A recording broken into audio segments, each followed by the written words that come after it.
Ito na yata yung pinakabonggang pagsali ni Ate Cassie sa Flores de Mayo dito sa Isla. Dumayo pa talaga kami doon sa kabilang barangay at para talaga siyang tunay na reyna. Diyos ko, day. Sobrang bobongga at ang gaganda talaga ng mga kasali mga mare. Talaga namang pinagkagastusan at pinagpaguran ng mga magulang. So ayun na nga mga mare at pare, for today's video ay kasali nga pala si Ate Cassie sa Flores dito sa barangay Hanosan noong nakaraang araw. Sa biyahe na nga lang kami sumakay at kasamahan ko nga si Ate Cassie at si Malik Storm dahil si Ate Megan ay nagpaiwan. Susunduin kasi ni Buyok yung mga gagawa ng arko sa Lambak mga mare, kaya naman sa biyahe na nga lang kami sumakay. Pagkarating naman namin sa barangay Hanosay, nagpahinga nga lang kami saglit doon kila nanay at iniwanan ko nga si Storm at maya-maya nga lang nagchat na nga ho yung gagawa ng arko na nandito na nga daw sila. Napakarami nga nilang dalang gamit mga mare, tapos maya-maya nga lang dumating na nga rin yung glam team ni Ate Cassie. Uy, aba bang sosyal ni naka-glam team. Yes mga mare, nandito na nga ho sina Madam Charity Chanel Clarito, kasama nga ho ang kanyang team at galing pa nga ho sila sa Cardona Rizal. Kung natatandaan nyo nga yung last vlog ko, mga mare, pumunta talaga kami sa kanila para maghanap ng gown at di ba pinapili ko nga kayo kung ano yung bet nyo doon. Parating nga ho nila mga mare ay nagpahinga nga lang sila doon sa taas ng barangay, tapos ay tiningnan ko nga ho itong arko ni Ate Cassie at sinisimula na ho palang gawin. Madami naman silang gumagawa, kaya naman sabi nga mabilis din daw itong matatapos. Yan nga ho si Madam Saibel sa arko styling, tapos si Madam Charity naman sa gowns and makeup. Pinamerienda ko nga muna sila mga mare, tapos maya-maya nga lang ay sinimulan na nga rin ho ang pagme-makeup kay Ate Cassie. Ito naman ho ang hairstylist ni Ate Cassie, si Matthew Lakawkawa. Talaga namang napakagaling po niyang mag-ayos ng buhok. Napakaraming ang gamit na dala ni Madam Charity Chanel mga mare, na akala mo 10 nga ang kanyang aayusan. Diyos ko, day. Tapos hindi lang yon, dahil talagang magaganda yung makeup na gagamitin ni Madam Chanel kay Ate Cassie, talagang mga branded. At pakiramdam ko nga parang magiging tunay na rin na nga si Ate Cassie pagkatapos nga ho nilang maayusan. At dahil napakainit nga raw doon sa tapat ng barangay mga mare, kaya naman lumipat nga ho dito sa may Pritili si na Ma'am Saibel para mag-ayos nga ho ng arko. Pasensya na nga po pala doon sa mga bumababa at sumasakay ng bangka nung inaayos nga ho itong arko, ay minsan lang naman po kami manggulo Sina Ma'am Saibel nga pala mga mare ay galing pa sa Lambak at sila nga ho yung sinundo ng aking Buyok noong umaga. Ilang oras nga lang nila ginawa itong arko mga mare, grabe, sobrang ganda po talaga at sobrang namangha po talaga ako sa kanilang galing. Isa kasi ang arko sa mga nagpapaganda sa may mga bihis at grabe, hindi ko po talaga akalain na mas maganda pa nga ito kaysa sa inaasahan ko. ASJ Events and Rentals. Hindi nga lang sila arko styling mga mare, dahil tumatanggap rin ho sila ng iba pang events kagaya nga ho ng debut at kung ano-ano pa. Pwede nyo nga hong i-follow ang kanilang page para makita nyo kung gaano kagaganda ang kanilang mga gawa. Tapos ayun, ng bandang tanghalian na nga mga mare, ay pinakain na nga rin namin sila. Tapos eto, may dala nga ho kaming pinugutang sugpo at adobong manok. Ayungin nga sana ang gusto ni Madam mga mare, kaso nga lang wala nga ho talagang mahuling ayungin ngayon, kaya naman bumili na nga lang ako ng sugpo. Itinuloy na nga ang pag-aayos kay Ate Cassie at grabe, mata pa nga lang ang naaayusan ay pak na agad. Para sa mga bago pa nga lang nakapanood dito sa aming vlog, ay kay Madam Charity po talaga kami lumalapit kapag ganitong may pa-event kami, dahil grabe, sobrang gaganda at sobrang bobongga po talaga ng kanilang mga gown. Ngayon ko nga lang nalaman na magaling din pala siyang mag-makeup, kaya naman full package na nga ang kinuha ko sa kanya. Napakabait nga rin itong si Madam Charity, at kahit nga madam siya mga mare, hindi ka mahihiyang kausapin siya, talaga namang napaka down to earth. Kaya kagigiliwan mo talaga siya at napaka-professional po talaga niyang magtrabaho. Siya nga pala mga mare, sa mga magtatanong na naman kung anong FB account ni Ma'am Charity, ay ipa-flash ko na nga lang sa screen para naman makita nyo at ma-follow nyo po siya. Yan na nga po ang resulta ng makeup ni Ate Cassie at grabe mga mare, sobrang nakakaiyak dahil parang nakikita ko nga ang sarili ko sa kanya. Char. Makikita mo talaga na napaka hands-on ni Madam Charity dahil siya mismo yung nagtatahi, nag-aayos ng gown ni Ate Cassie. Yan naman ho yung buhok ni Ate Cassie, at kung mapapansin nyo nga mga mare, talaga namang pulidong-pulido ang pagkakagawa. Makikita mo rin na napaka-asikaso nila, kaya naman hindi talaga ako nagkamali na sila nga ho yung kinuha kong glam team. At para kompleto nga daw mga mare, nagdala nga rin si Madam Charity ng damit na isusuot nga ho ng 4 na rohelyo na magtutulak nga daw ho ng arko ni Ate Cassie. At maraming salamat nga pala doon sa mga kapwa ko vlogger dito sa Isla, talaga namang sinuportahan po nila ako. Sa court na nga lang siya binihisan dahil hindi nga daw kasya doon sa barangay dahil sobrang laki nga ho ng kanyang gown. Nagsisimula na nga raw magmisa si Father, kaya naman eto't nagmamadalian nga ho kami pumunta papunta doon sa simbahan. Sobrang dami nga hong nag-comment sa last vlog ko na white gown nga raw ang bagay kay Ate Cassie, kaya naman eto na nga lang ang aming pinili. Malapit lang naman yung simbahan mga mare, at pagkarating nga ho namin doon ay nakita nga rin ho namin yung iba pang arko at grabe, sobrang gaganda rin po. Nakasuporta din naman ang aking pamilya at nandun nga rin ho sila mga mare, at nakita ko nga rin ho ang aking bunso na si Baby Malik Storm at buwat-buwat nga ho siya ng kanyang tita. Hindi nga ho makakapasok si Ate Cassie sa loob ng simbahan mga mare dahil sobrang laki nga ho ng kanyang gown, kaya naman dito na nga lang ho kami sa labas nag-antay. Huling ang tinawag si Ate Cassie mga mare dahil siya nga ho ay isa sa mga Reyna Elena. Grabe mga mare, sobrang gaganda po talaga ng mga kasali at alam mo talagang pinaghandaan, nag-effort at syempre pinagkagastusan po yan ng kanilang mga magulang. Nakakatuwa pa nga mga mare dahil parang si father talaga yung escort ni Ate Cassie dahil halos parang parehas nga sila ng kulay ng suot. Tapos ayun maya-maya nga lang ay pumasok na nga rin si Ate Cassie sa loob ng kanyang arko at nagsimula na nga rin ho ang parada ng mga nagagandahang mga Reyna. Napakasaya nga mga mare dahil meron pang drum beater yung isang Reyna na nasa likuran ni Ate Cassie, kaya talagang napakabongga.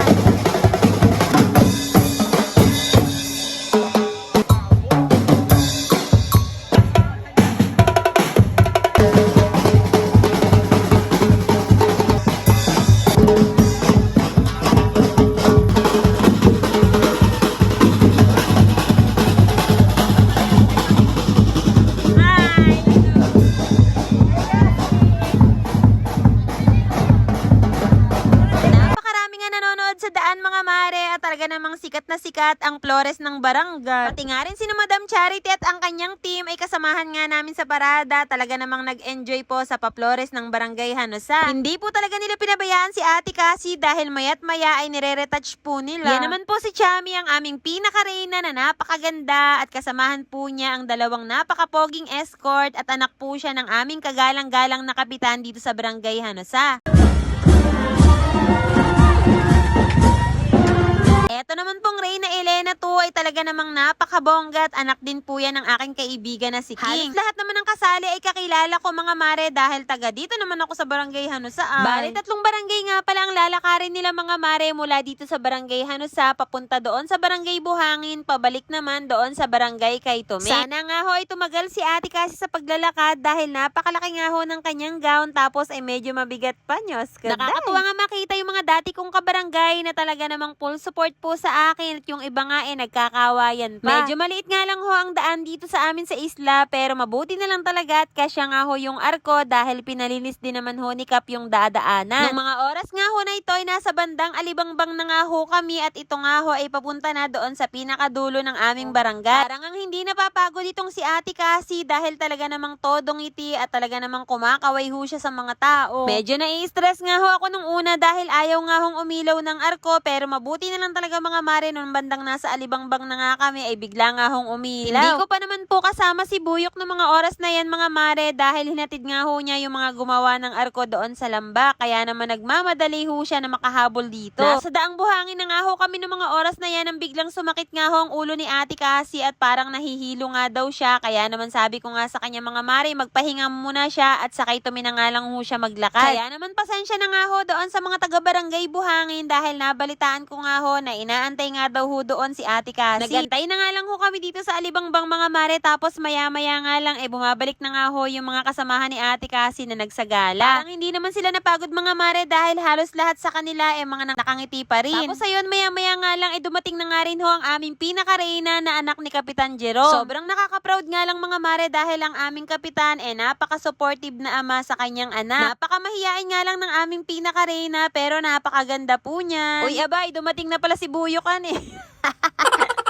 Papunta na nga kaming Baywalk ng mga oras na yan at grabe, sobrang dami pa rin talagang nag-aabang sa mga nagsagala. Ang ganda na nga ring tingnan ng arko dahil napakaliwanag na nga at kitang-kita na nga ho ang mukha ni Ate Cassie. Sobrang nagpapasalamat nga ho ako sa aking family at hindi ho nila ako iniwan, especially dito sa aking pinsan at sa aking pamangkin at sila nga ho ang may hawak ng mini pa ni Ate Cassie at yung inuupuan nga ho niya. Nasa Baywalk na nga ho kami niyan at sobrang laki nga ho ng daan dito kaya napaka-smooth nga lang ho ng pagtutulak sa arko ni Ate Cassie at talaga namang walang kahirap-hirap. Hanggang gabi nga ay nanonood si Storm ng Sagala mga mare at wala man lang ang kasombre-sombrelo. Diyos ko, dahil gabing-gabi na nga ang dami pa rin talagang nanonood at nag-aabang nga sa Sagala dito sa amin na talaga namang napagkakasaya. Marami nga ho nagtatanong kung magkano nga raw ho nagastos ko sa pagsali ni Ate Cassie dito sa Flores at sasagutin ko po yan mga mare sa hulihan ho nitong video, kaya naman tapusin nyo. Siya nga pala mga mare at pare, bago ko pa makalimutan ay nagpapasalamat ho ako sa barangay, lalong-lalo na nga ho kay Sek Wawa dahil sa pagpapayag ho niya na tumigil kami doon sa taas ng barangay. Sa taas pa ho kasi ang bahay ni nanay mga mare at wala naman ho kaming titigilan doon, kaya naman maraming salamat ho sa barangay sa pagpayag nyo. Alas 8 na siguro ng gabi ng mga oras na to at kasalukuyan nga ho kami na nasa barangay kay Tome. Sobrang dami nga rin hong nanonood dito mga mare, talagang inabangan nga ho nila ang Sagala ng barangay Hanusa. At nakakatuwa nga lang dahil nakita ko pa nga dito yung mga pinsan ko na galing pa sa Bulacan at sa New Zealand. Uuwi nga lang ho nila sa Pilipinas mga mare at nagpunta nga lang ho sila dito sa isla dahil sa Sagala rin ho yung kanilang dalawang anak. Kaya naman eto, pinicturean ko na nga ho sila kasama nga ho si Ate Cassie. Grabe mga mare, marami rin palang sumusuporta sa amin dito sa barangay kay Tome, kaya naman maraming salamat po sa inyong lahat. Hindi nga sila makapaniwala na anak ko itong si Ate Cassie, ay may maganda raw pala akong anak. Aba, ano bang akala nyo sa akin? Pangit. Char.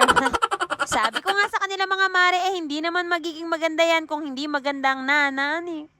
No mga oras nga ho na yan mga mare, pabalik na nga ho kami sa barangay Hanusa at sa loob nga ho ng simbahan ang kanilang tuloy. Parang hindi nga napagod ang mga kadalagahan at ang mga bata dahil talaga namang mga fresh na fresh pa rin ang kanilang mga make-up. Lalo na nga itong aming pinaka-reyna, talaga namang napakaganda pa nga rin niya. Tapos ayun, maya-maya nga lang ay pinapasok na nga rin sila sa loob ng simbahan mga mare dahil magpipicture taking pa nga sila doon maya-maya. Pasensya na nga ho doon sa mga hindi ko masyadong nabidyohan mga mare dahil bang lalayo nga ho ng agwat at ako nga lang ho ang katulong ni Ate Cassie at ako nga lang ho ang dakilang julalay. Nakapagmisa at nakapag-alay na nga rin ho sila ng bulaklak kanina bago magsimula ang Sagala mga mare, kaya naman picture taking na lang ho ngayon. Yung pangarap ko nga magbihis ng ganito kagaganda sa mga anak ko na nga lang natutupad. Diyos ko da. Aminin nyo mga nanay, ganyan tayong lahat sa ating mga anak at talaga namang lahat ay ibibigayan. Maraming salamat nga ho pala sa mga punong abala ng Flores de Mayo na ito, lalong-lalo na nga ho kay Ate Mabel na siya talaga ang nag-asikaso ng lahat. Nagsalita nga lang ho si Father tapos maya-maya isumama nga rin ho siya sa picture taking ng mga bata. Sayang nga mga mare dahil wala ho kaming family picture dahil wala nga ho at hindi nga ho sumama si Ate Megan. Alas 9 ng gabi nga ho nang matapos ang Flores de Mayo dito sa amin sa isla sa barangay Hanusa. Tungguts na nga rin ho kami ng mga oras na yan, kaya naman nung matapos nga ho sila pagliligpit mga mare, dumiretso na nga rin ho kami kinakapitan para makikain. May pakain po kasi si Kapitan mga mare dahil yung anak nga ho niya ang pinaka-reyna at yun nga ho ang nagpapakain. Marami namang handa si Kapitan kaya kahit hanggang gabi nga mga mare meron pa nga rin ho silang naihahain. Kaya naman maraming salamat po Kap at syempre sa aming napakabait na Kapitana. Pagkatapos naman ho namin kumain ay hinatid nga lang ho namin sina Madam Charity at ang kanyang team dito sa Pretil dahil uuwi nga rin ho sila ngayong gabi. Pero bago ko nga makalimutang sagutin ang tanong nyo kung magkano ba ang nagastos ko dito, ang sagot ko po dyan ay basta mga mare, sulit na sulit po ang binayad ko sa kanila dahil talaga namang naging reynang ang aking Kaya anak. Naman kung gusto nyo nga mag-inquire kay Madam Charity mga mare ay lalagay ko na nga lang ang kanyang